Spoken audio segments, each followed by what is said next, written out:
remercier pour votre présence et je suis très heureuse de modérer et d'introduire le sujet, qui est un sujet pharmacien-manager, comment reconquérir le marché de l'apparat en officine.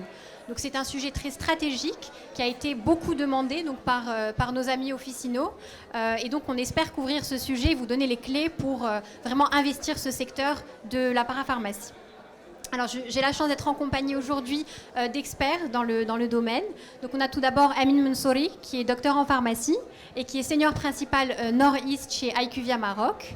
On a également Maroun Zahir, que vous avez pu découvrir sur plusieurs tables rondes depuis ce matin. Donc, il est également pharmacien. Il est fondateur de Anova Pharma Consulting, qui est une boîte de consulting dans le secteur officinal qui opère entre l'Espagne et le Maroc et qui est également expert pharmacien-manager donc pour nos équipes. Et on a la chance d'avoir 2 retours d'expérience qui sont vraiment de belles expériences officinales, donc avec Dr Tawfiq Drez et Mohsin Bouzouba, donc qui sont docteurs également en pharmacie, qui opèrent dans le secteur officinal au Maroc. Et donc je suis Maria Benani, donc également pharmacienne. Je suis consultante pour l'industrie pharmaceutique, communicante en santé et je suis experte pour le pharmacien manager. Donc on peut rentrer dans le vif du sujet. Tout d'abord définir ce qu'est la parapharmacie. Donc la parapharmacie, c'est ce qu'on peut appeler à l'international le consumer healthcare. Donc le consumer healthcare, c'est tous les produits de santé qui ne nécessitent pas d'ordonnance, qui peuvent être accessibles directement par le patient. Alors c'est un sujet qui est large. Quand on parle parapharmacie, on associe souvent ça à la dermocosmétique, mais c'est beaucoup plus large que la dermocosmétique. On a plusieurs secteurs dans ce qu'on appelle le consumer healthcare. On a tout d'abord les OTC et les compléments alimentaires qui sont une part très importante du marché consumer healthcare. On a également donc, le personal care. On va retrouver cette fois-ci la dermocosmétique dans le secteur personal care. On peut mettre aussi les produits capillaires et les produits d'hygiène quotidien en fonction des classifications. On a le patient care. Le patient care qui est en fait tous les dispositifs qu'on peut retrouver au niveau de l'officine, donc les tensiomètres, les appareils de mesure glycémique, les bandelettes urinaires. Et pour finir, on a la nutrition, donc pour accompagner les régimes particuliers, les substituts de repas. Donc on voit bien que c'est un sujet qui est plus large que la dermocosmétique. On a choisi de cibler notre table ronde sur le secteur de la dermocosmétique.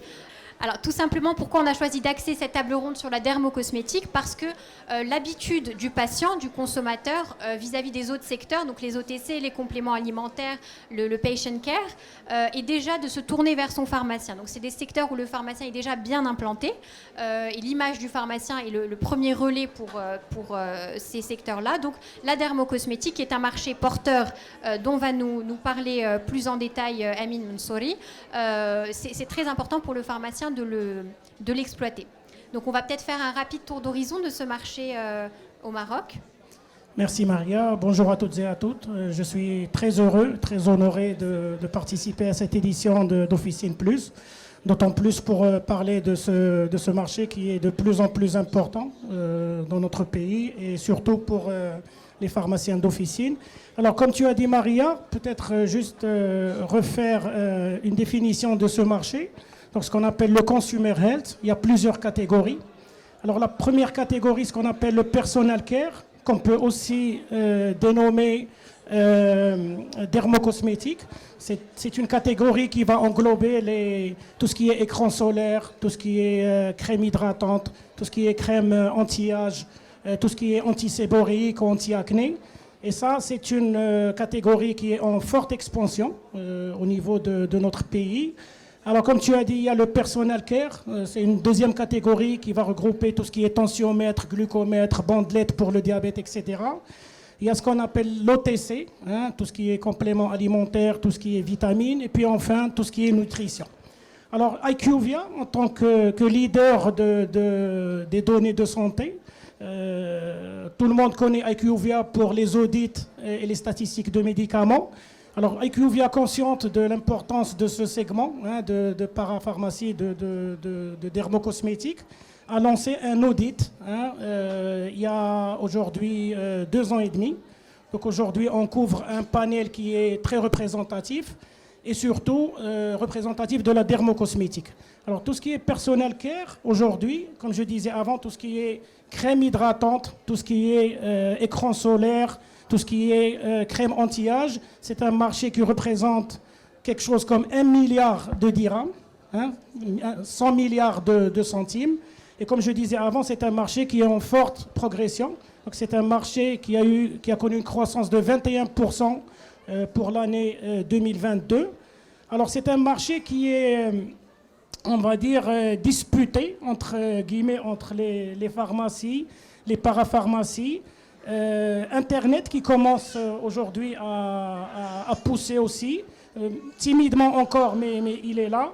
Et puis bien sûr, on en parlait tout à l'heure avec le Dr Draz, il y a les grandes et moyennes surfaces qui s'ajoutent à ça, mais qui ne sont pas inclus dans le milliard de dirhams. Alors si on voulait faire un split, une ventilation de ce milliard de dirhams entre les différents points de vente, aujourd'hui les parapharmacies représentent 46% de ces ventes-là. L'officine ou la pharmacie représente 37%, d'accord ? Et puis le reste, il est divisé entre ce qu'on appelle un comptoir chez les grossistes, para-grossistes, et puis Internet. Ce qui veut dire aujourd'hui que les officines ont encore un très grand potentiel à aller chercher, à aller grignoter des parts de marché à la fois chez les parapharmacies, mais aussi à travers les autres canaux. Alors, comme je disais avant, c'est un marché qui est en forte croissance. Au niveau des parapharmacies, il a eu une croissance de 34%, au niveau des pharmacies, 10%, ce qui nous pousse à croire que les pharmaciens d'officine, en faisant les efforts nécessaires en termes de formation par rapport à ce segment qui est très large, par rapport à l'espace dédié au niveau des officines, par rapport à la formation du personnel, etc., ont encore de belles parts de marché à aller chercher sur ce segment-là.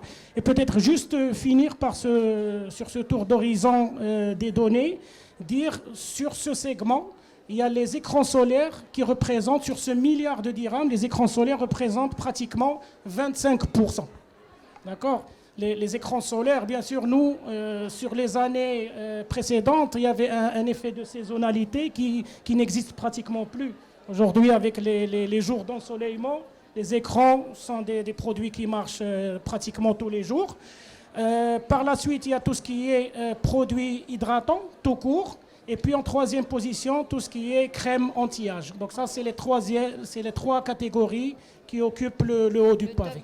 Voilà, donc pour le tour d'horizon des données. C'était très clair et ça nous permet d'avoir une vision globale de ce marché, du personal care. Donc on voit bien, quand on voit les tendances ces dernières années de croissance de ce secteur-là et les chiffres ratios entre l'officine et la parapharmacie, on voit bien que c'est un secteur qu'il est très important d'exploiter en tant que pharmacien d'officine.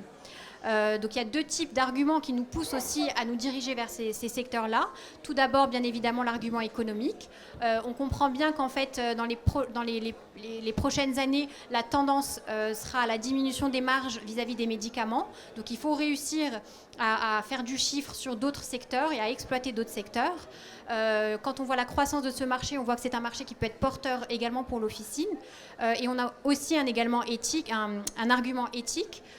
Quand le consommateur est de plus en plus curieux de la composition des choses qu'il consomme et des produits cosmétiques qu'il utilise, il faut se diriger, il va de plus en plus avoir besoin d'être aiguillé et d'être vraiment accompagné dans son achat et ses habitudes de consommation.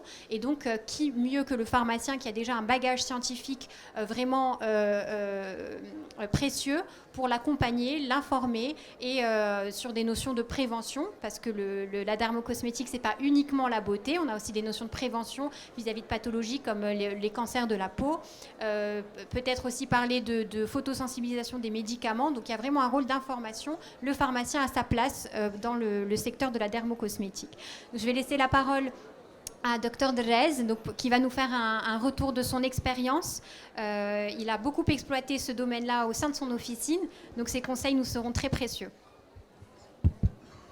Oui, bonjour à tous et à toutes. Merci beaucoup de m'avoir invité à ce plateau qui m'est très cher. Je voudrais juste communiquer à tous les présents que, de mon point de vue, le développement de la parapharmacie est axé sur quatre points. Et ces 4 mois, pour moi, sont essentiels.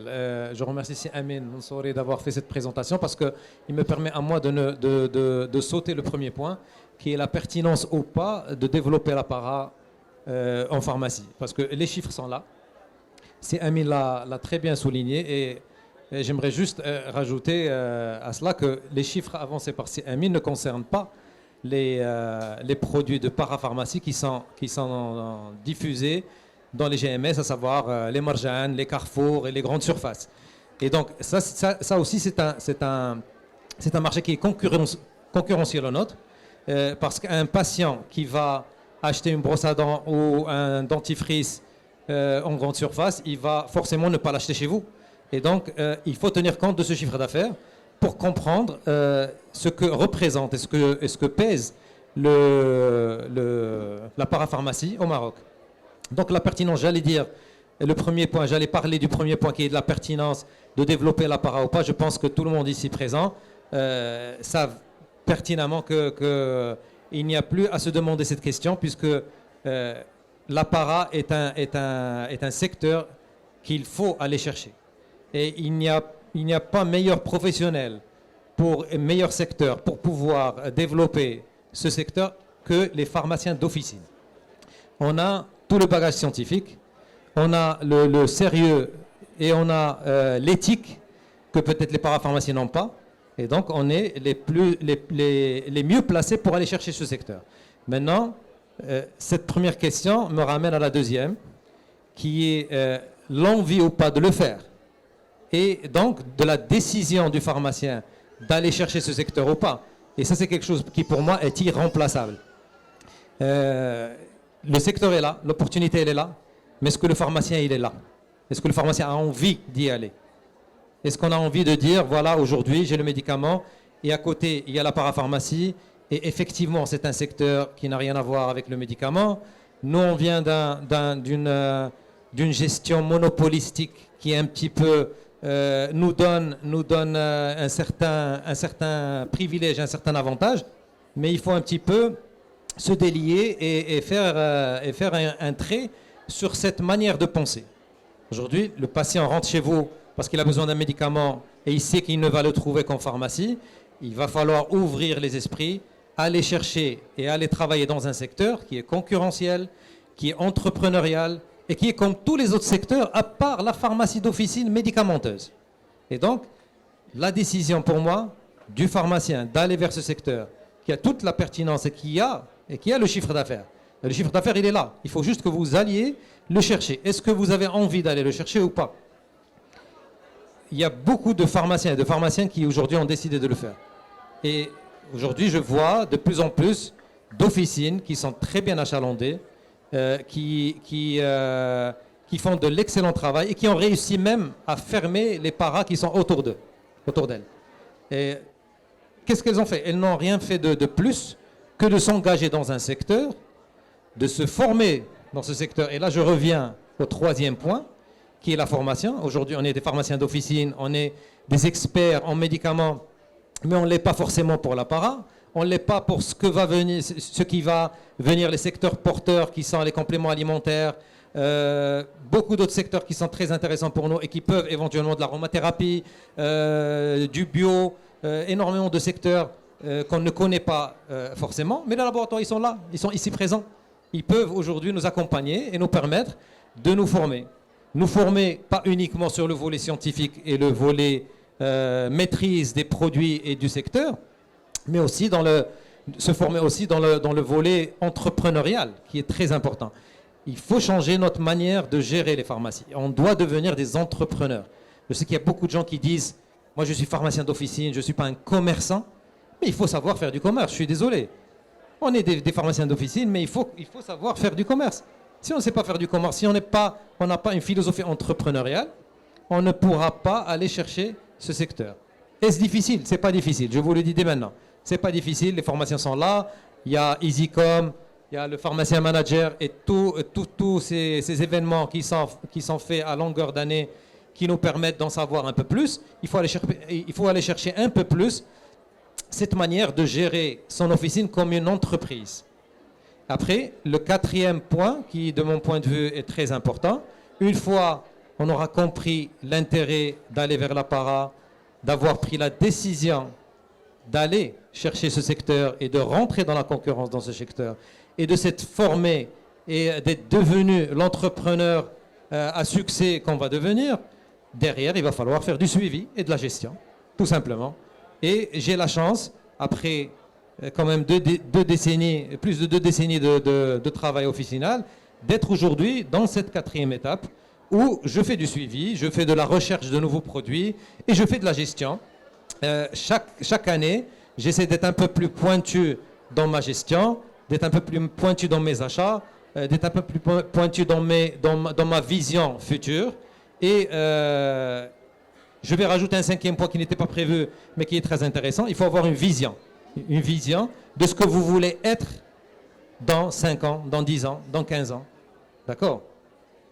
Ça, c'est très important. Sans vision, si vous rentrez, si aujourd'hui, vous continuez à vous lever le matin et aller à la pharmacie parce que vous devez ouvrir la pharmacie et que vous devez faire votre chiffre du quotidien et que vous n'avez pas de vision claire de ce que doit être votre pharmacie ou de comment vous voulez voir votre pharmacie dans 2 ans, dans 3 ans, dans 4 ans, dans 5 ans, et vous ne le mettez pas par écrit, et vous ne le regardez pas tous les jours dans votre bureau, et que vous ne faites pas un pas chaque jour, un petit pas chaque jour vers cette vision que vous avez établie, il va être très difficile d'y aller. Mais je suis, de mon point de vue, pour finir, avec une note très optimiste. Tout le monde qui me connaît savent très bien que je crois énormément au développement de l'apparat en officine.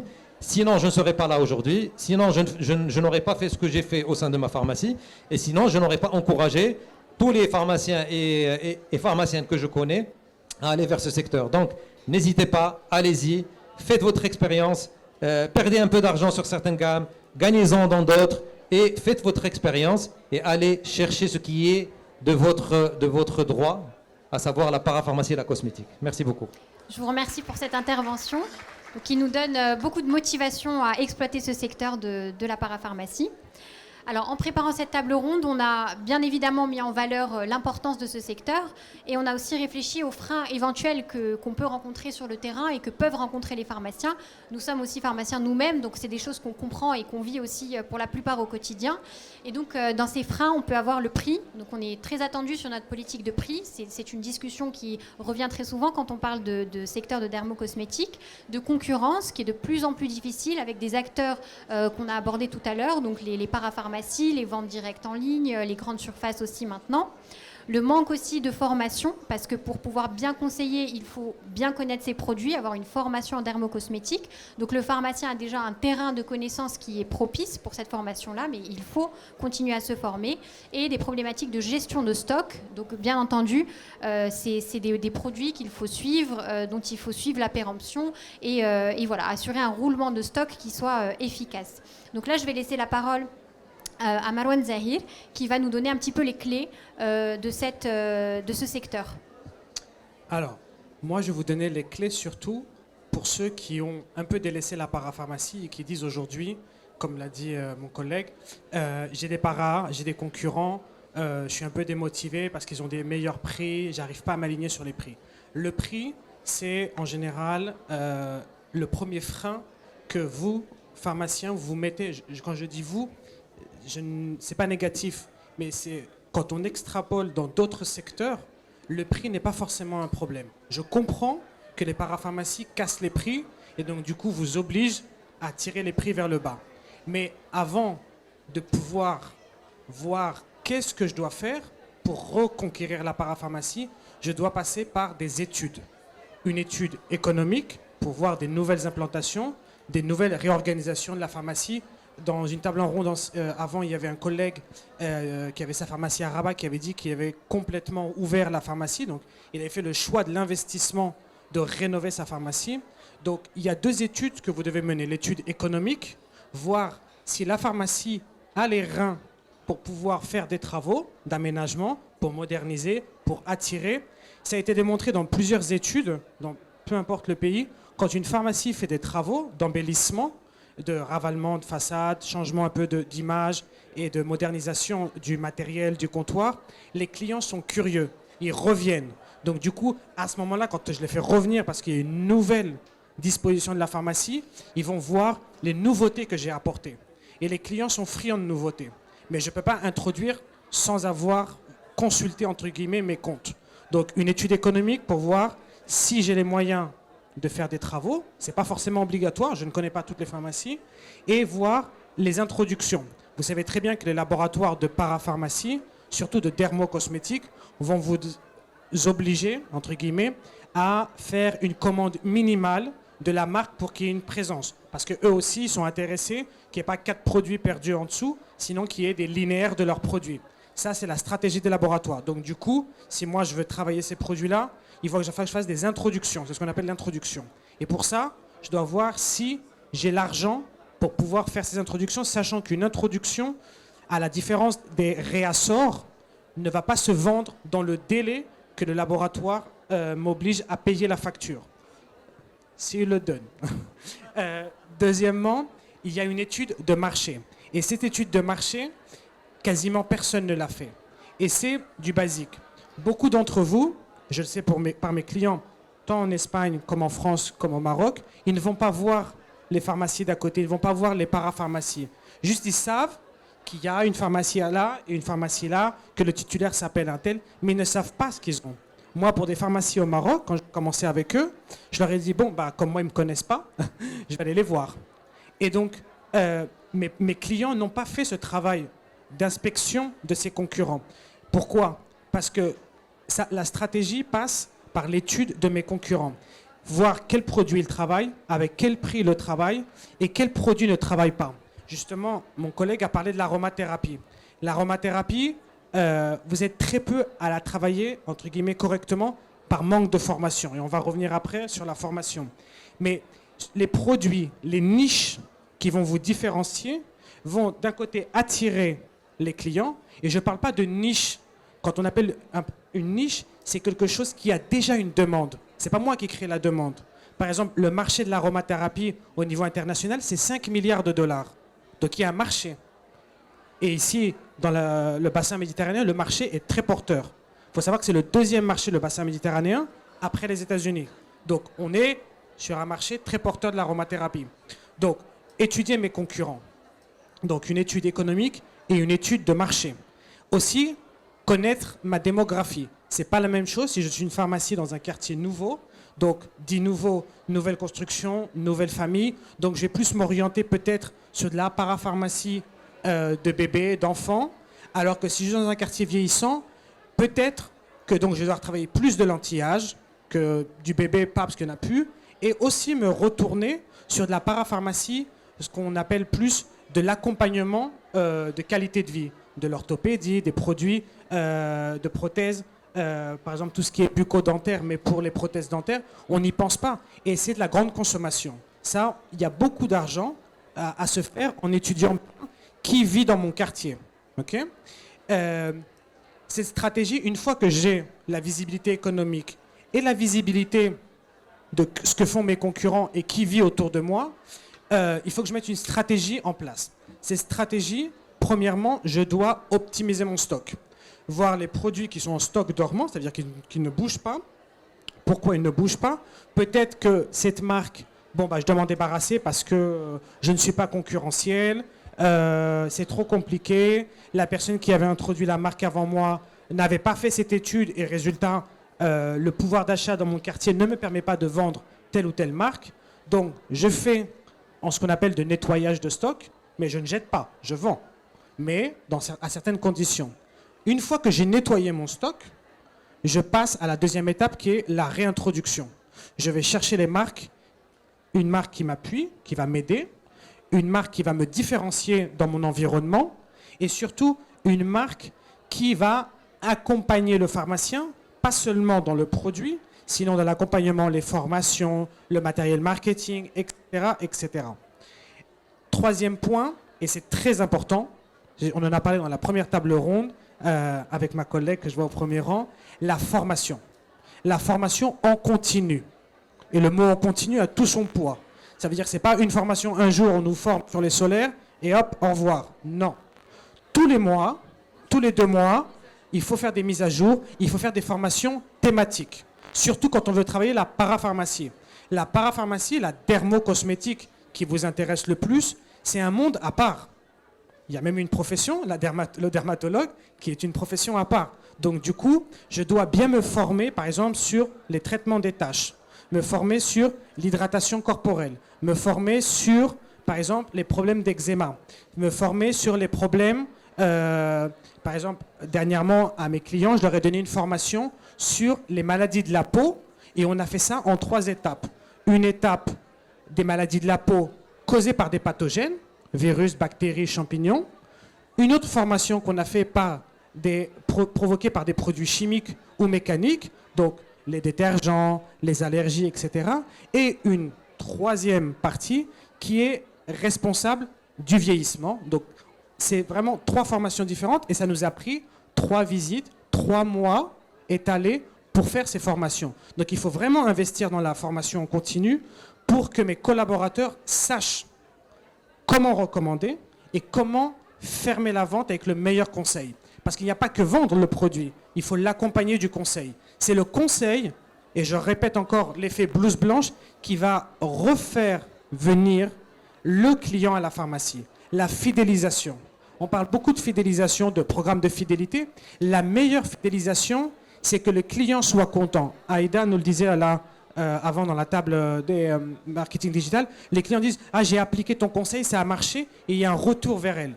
C'est très important que vous gagnez la confiance de vos clients, de vos patients, et pour ça, il faut former les collaborateurs. Pour former les collaborateurs, il faut aussi que la formation soit accompagnée d'objectifs de vente. Et ces objectifs de vente doivent être associés à la stratégie d'introduction avec des protocoles de vente. Ça veut dire que je dois prioriser certains produits sur d'autres. Ça veut dire que si j'ai choisi de faire un marché avec tel laboratoire, ma première recommandation, par exemple, sur les solaires, ça va être ce laboratoire. Par contre, ma première recommandation sur les démaquillants, ça peut être un autre laboratoire. Donc tout ça, il faut bien le mettre à plat et mettre à place la stratégie. Parce que la stratégie aussi, c'est de ne pas travailler qu'avec un laboratoire. C'est que chaque produit, chaque gamme de produits puisse avoir sa rotation. Mais pour ça, il faut que toute mon équipe recommande la même chose. Il n'y en a pas un qui peut donner un solaire d'une marque, l'autre il donne un solaire d'une autre marque. Non. Solaire anti-tache, ça va être cela. Les solaires bébés, ça va être cette marque. Les solaires pour, par exemple avec maquillage, ce sera cette marque. Ça peut être la même marque ou ça peut être des marques différentes selon mes marchés. Et le 4e point qui est très important que vous ne faites pas. Alors je ne sais pas s'il y avait la slide avec l'affiche. Oui, là c'est le 4e point. C'est la communication. Vous faites des marchés, vous avez des bonnes marges, vous avez des bons produits, mais vous ne communiquez pas. Et le problème, c'est que vous savez que vous avez un bon produit, vous savez que vous avez un bon prix, mais le client ne le sait pas. Et la communication, ce qu'on appelle le marketing offline, ce qu'on met en magasin, les affiches, les stoppers, ce qu'on va mettre au comptoir, tout ça, il faut le faire. Il faut créer le parcours du client. Et à chaque fois, je vous prends des exemples d'entreprises qui ont réussi. IKEA, c'est l'exemple du parcours client. Je déplace mon client dans le magasin. Bon, j'ai des magasins plus grands, mais bon, il les déplace. Et chaque saison, ils vont changer la disposition, ils vont changer les couleurs. Et au final, les produits, c'est les mêmes. Mais ils vont changer la disposition. Donc, ils vont vendre plus de solaires, dans notre cas de la pharmacie, au moment des solaires. Et l'hiver, je vendrai plus de produits corporels, plus de produits pour les mains, les lèvres gercées, etc., etc. Donc c'est très important, les affiches de communication. Et là, je voulais mettre un exemple. Non. Du coup, donc, je te remercie pour ton intervention. Donc, du coup, on voit bien l'importance de bien connaître et s'ouvrir à son environnement. Donc, aussi bien son environnement en termes de concurrence et en termes de population, connaître ses patients et savoir ce qu'ils attendent.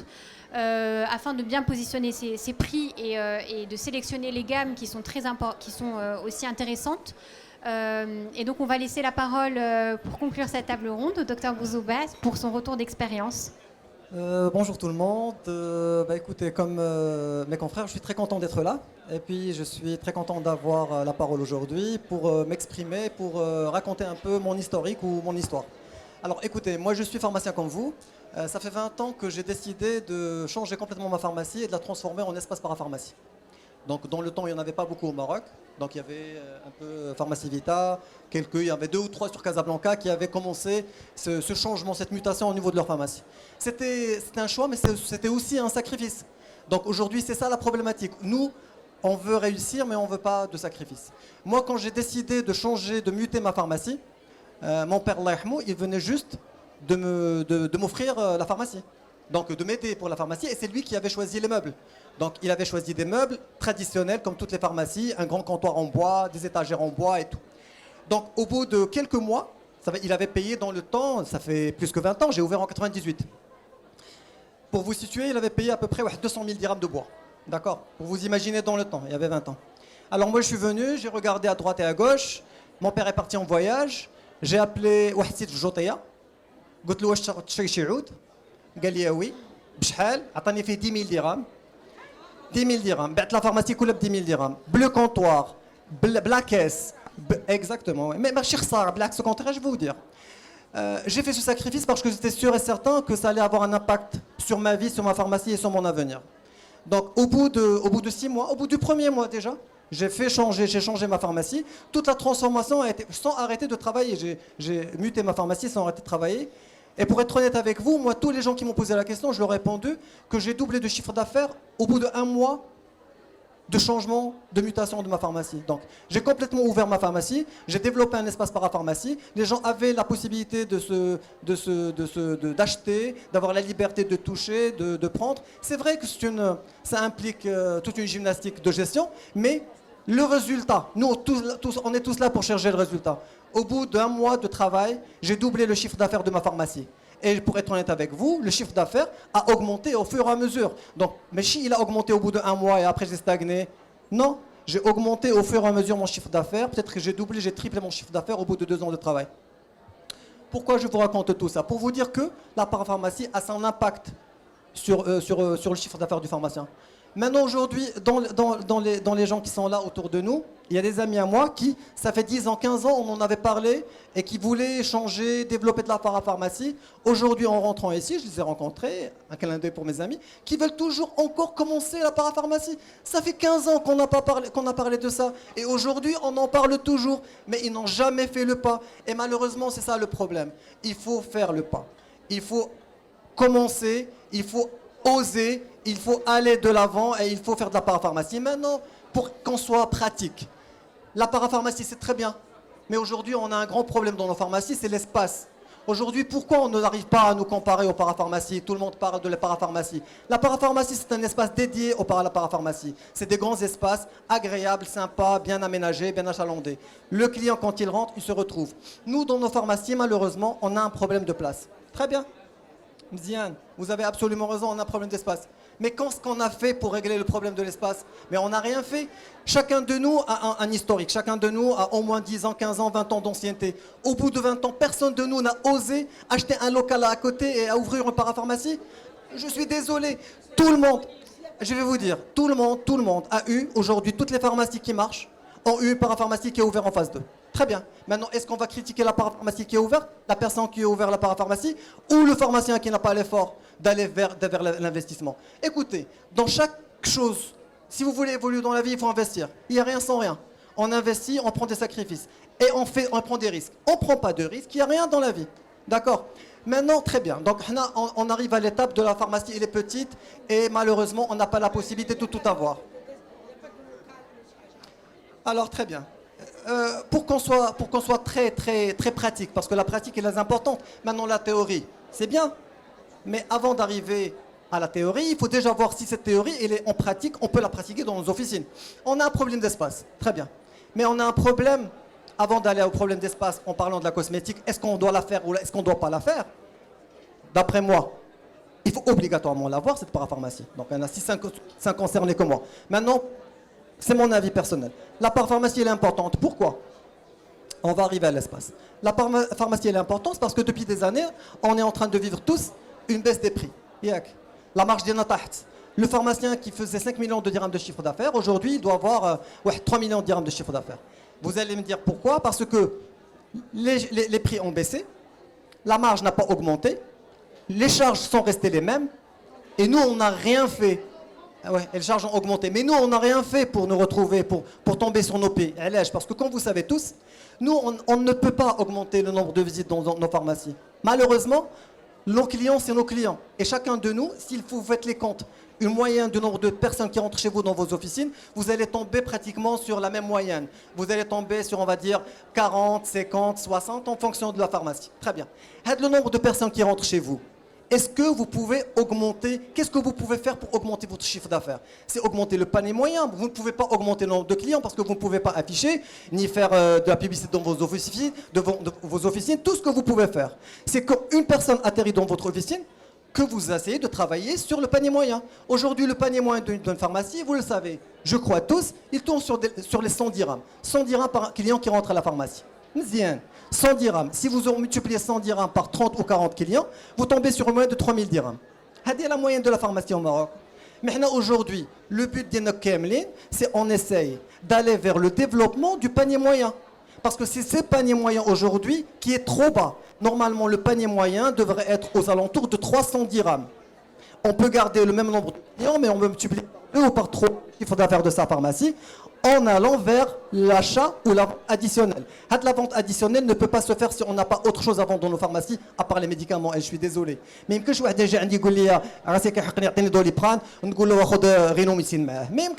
par contre, je peux lui dire, écoutez, vous vous sentez pas bien, effectivement, prenez des vitamines, prenez un complément alimentaire, prenez une crème, prenez autre chose. Donc, on est obligé d'aller vers la vente additionnelle, et cette vente additionnelle, elle demande de nous d'avoir un achalandage intéressant dans une officine. Maintenant, fin qui est le mouchkil? Le mouchkil, j'ai parlé avec des pharmaciens qui disent qu'il n'y a pas de marge. Malheureusement, il n'y a pas de marge. Quand on a un chiffre d'affaires, mais vous avez absolument raison. On peut en vouloir à qui? On peut en vouloir à qui? On ne peut en vouloir qu'à nous-mêmes. Pourquoi? Vous savez très bien que nous, on est en profession réglementée. Qui dit profession réglementée, ça veut dire que le fisc sait très bien combien vous gagnez, tout le monde sait combien vous gagnez, vous ne pouvez pas tricher sur votre bilan. Donc, pour pouvoir aller de l'avant et développer votre parapharmacie ou votre officine ou le chiffre d'affaires, il faut avoir une marge. Nous, la marge, on ne l'a pas. Parce que, on est taxé à l'officine sur la base de nos achats. On n'est pas taxé sur la base de nos ventes. Peu importe à combien vous vendez, ça vous concerne. Vous pouvez même offrir les produits que vous achetez. Le fisc n'en a absolument rien à cirer. Le fisc, il a bien sûr connaissance de tous les achats que nous faisons dans nos pharmacies, parce que les laboratoires nous déclarent, tout le monde nous déclare. Donc, qui fait, en fin de compte, j'ai parlé avec mon comptable. On peut se permettre? Oui, allez-y. Je parlais avec mon comptable et il m'a sorti une histoire qui m'a interpellé. Alors le comptable, il m'appelle, il me dit, écoutez, monsieur Bouzouba, on va déclarer tant de résultats. Je lui ai dit, c'est pas possible.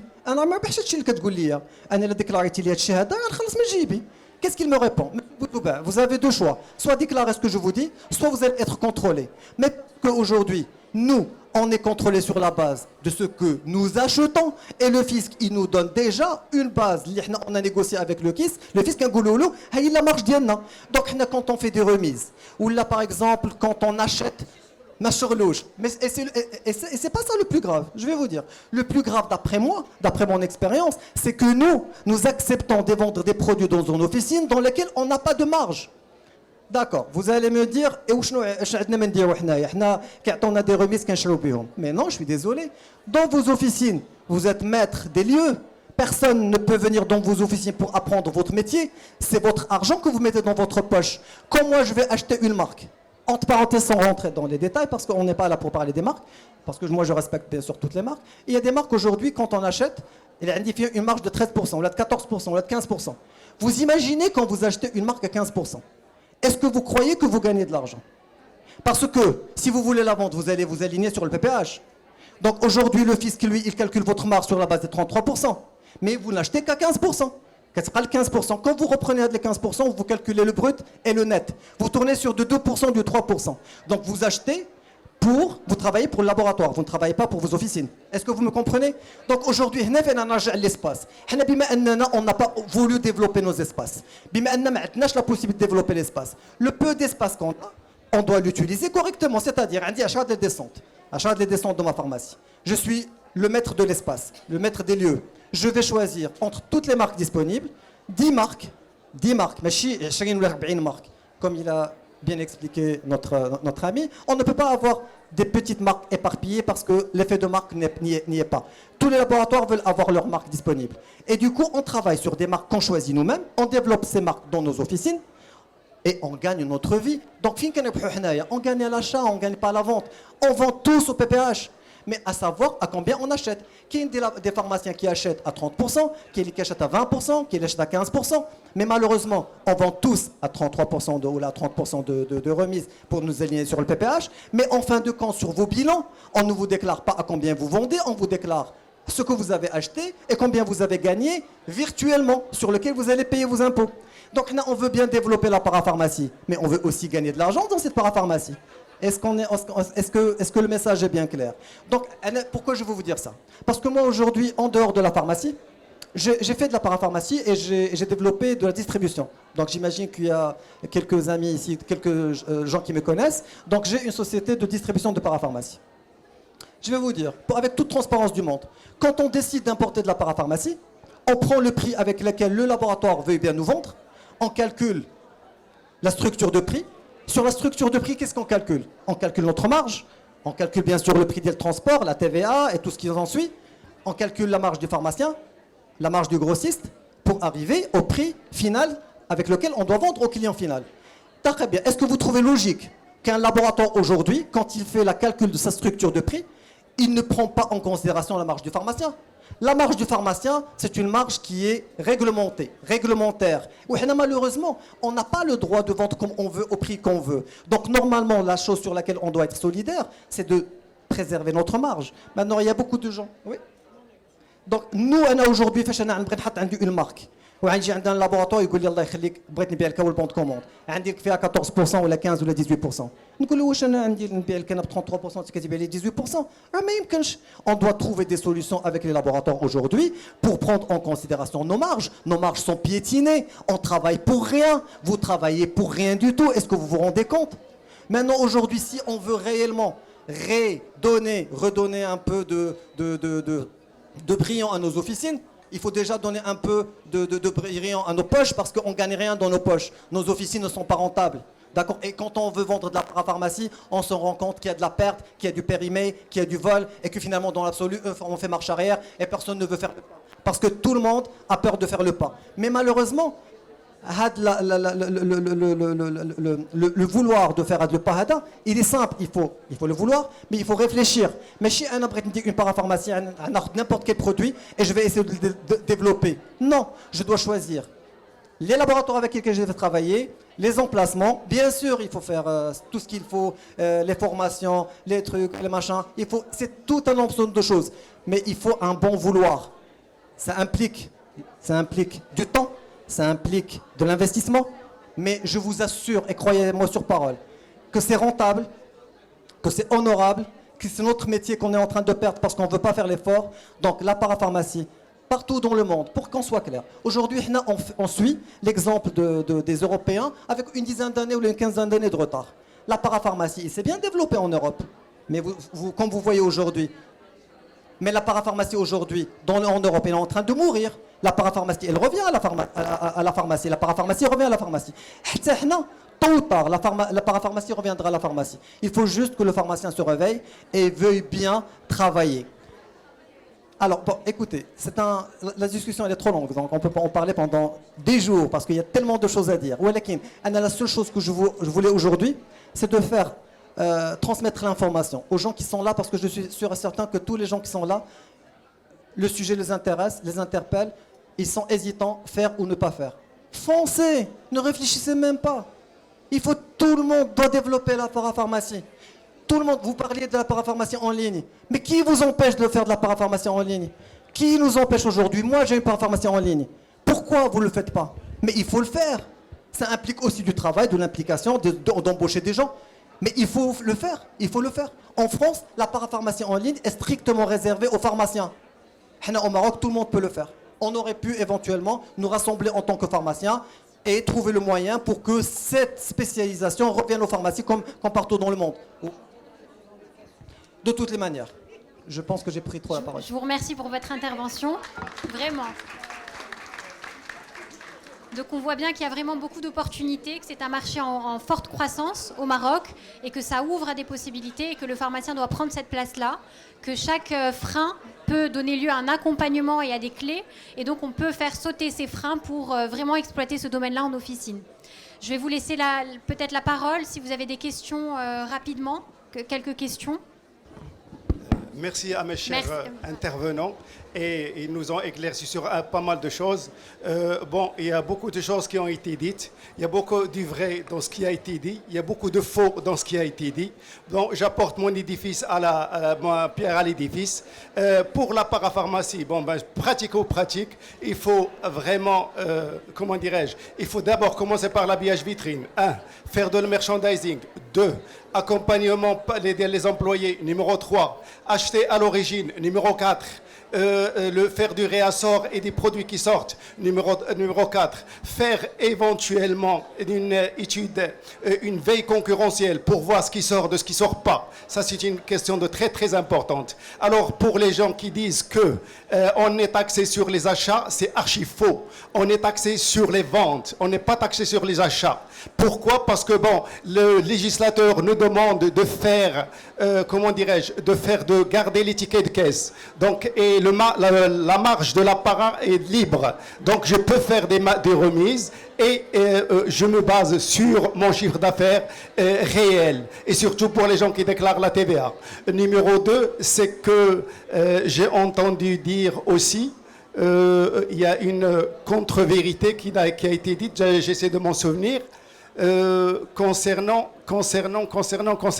Bon, bref, toujours est-il que le chiffre d'affaires il est calculé sur les tickets de caisse. Et elle règle aussi très importante, notre cœur de métier, c'est le médicament. Et l'apparat, c'est de l'accessoire. Mais il faut développer l'apparat et être combatif et acheter à l'origine, faire de l'accompagnement, faire du merch et faire de la promotion via d'autres canaux. Pour ce qui est de la publicité en ligne, il y a l'ambiguïté totale. Pour me prémunir contre les aléas de l'administration fiscale ou de la déontologie, valeur d'aujourd'hui, je ne peux pas vendre en ligne parce que la législation n'est pas claire en la matière. Et merci beaucoup. Merci pour votre intervention. Alors, je tiens à préciser pour l'aspect réglementaire, donc il concerne les médicaments. Tout ce qui est dermocosmétique, c'est un marché qui est libre et qui peut être distribué donc, par vente en ligne. Voilà. Et pour, comme nous l'a dit donc Dr Bouzouba tout à l'heure, pour faire des marges, il faut bien acheter. En fait, vraiment, ce qui va définir nos marges, c'est la façon dont on achète et le prix d'achat de nos commandes. Donc, c'est vraiment ça qui va définir nos marges. Voilà, je voulais juste poser une question à Bouzouba. Bon, elle a raison, donc tout ce qui est exactement tous les produits de santé qui n'ont pas l'AMM, donc on peut les vendre en ligne, c'est pas du tout interdit. Donc vous avez bien dit que pour développer l'apparat, donc il faut faire un business plan et puis l'agencement. Donc je voulais aussi avoir une idée sur l'agencement, si vous pouvez nous donner une idée là-dessus. Et également, vous avez dit de bien choisir les gammes, de ne pas faire toutes les gammes. Également une idée sur le prix que ça va prendre pour le stock. Alors, de toute manière, l'aménagement de l'espace dépend de l'espace lui-même. Donc, je n'ai pas une idée. Donc, je ne peux pas vous donner une idée vague d'un aménagement. Ça veut dire, dans ma pharmacie, l'espace était à peu près de 55 mètres carrés. Ça... Oui, mais bien sûr, de toutes les manières. Écoutez, dans la pratique de tous les jours, aujourd'hui, présenter des médicaments dans les officines, comme on l'a toujours fait, ça ne sert absolument à rien du tout. Tout ce qui est vendu sous prescription médicale ou tout ce qui est médical, il faut le mettre dans des rayons, dans des rangements, il ne faut pas l'exposer, ça ne sert à rien du tout. On n'expose que des choses qu'on veut vendre en vente additionnelle. Donc, dans la pharmacie, comme dans tous les les milieux ou les commerces, il y a un achat réflexe. L'achat réflexe, vous l'avez au moment de l'achat. Donc quand je rentre dans un espace, je vois un produit, je vais l'acheter. Si je ne le vois pas, je ne l'achète pas. Donc aujourd'hui, il faut bien exposer. Le secret de la réussite, c'est bien exposer ses produits. Donc il faut travailler justement le merchandising. Maintenant, aménager sa pharmacie est une nécessité. On ne peut pas trafiquer la pharmacie. Il y a beaucoup de pharmaciens qui me disent, j'ai déjà investi, qu'est-ce que je vais faire? Je vais écarter un peu le tiroir, le meuble. Non, ça ne sert à rien. Honnêtement, vous allez perdre de l'argent parce que vous allez investir doublement. Ce que vous allez faire, vous allez dépenser de l'argent, ça ne va servir à rien. Vous allez encore devoir tout changer. Quand on décide d'investir dans des espaces para, il faut vraiment avoir un espace para digne de ce nom. En tant que client, je rentre chez vous, je me retrouve avec des descentes bien visibles, avec de la luminosité. Il faut que ça soit intéressant, il faut que ça soit beau. Et binou binkoum, c'est des espaces dans lesquels on vit nous tous les jours. On reste de 9h du matin à 20h du soir, tous les jours. Donc ça serait bien qu'on vive dans un espace agréable. Voilà. Vous permettez? Question? Oui, bien sûr. Alors, j'appuie complètement nos confrères, mais nos pharmaciens, franchement, j'appuie complètement votre démarche.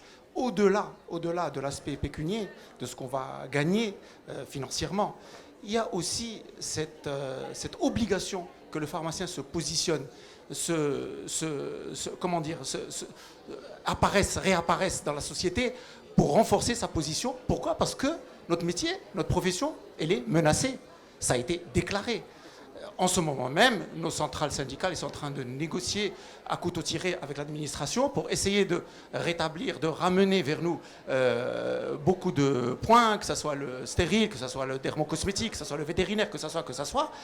Si en parallèle des pharmaciens comme Sibouzouba, Siderez, ils se montrent, et tout à l'heure on a dit que non, attention à la vente en ligne, etc. Oui, non, ça concerne le médicament. Mais voilà, se positionner et faire des démarches comme ça, comme vous faites, franchement, bravo, et c'est nécessaire et urgent. Pourquoi? Quand on va remplir le champ de la société, le jour où ils vont essayer d'effacer la profession, parce que ça a été annoncé, on a eu la chair de poule, on a eu froid dans le dos, quand on nous a dit dans 10 ans, l'officine risque de ne plus exister, et bien tout ce que vous faites, c'est excellent. Il faut vraiment que ça soit fait par une masse, au-delà de l'aspect financier, c'est l'existence même de la pharmacie, d'officine, telle qu'on la connaît, telle qu'on a bataillé pour l'avoir, pour les générations à venir. Merci. Maintenant, je vous remercie déjà pour votre intervention. Alors je vais vous dire, pour résumer, je pense qu'il ne reste pas beaucoup de temps, je vais vous dire. C'est un train à prendre.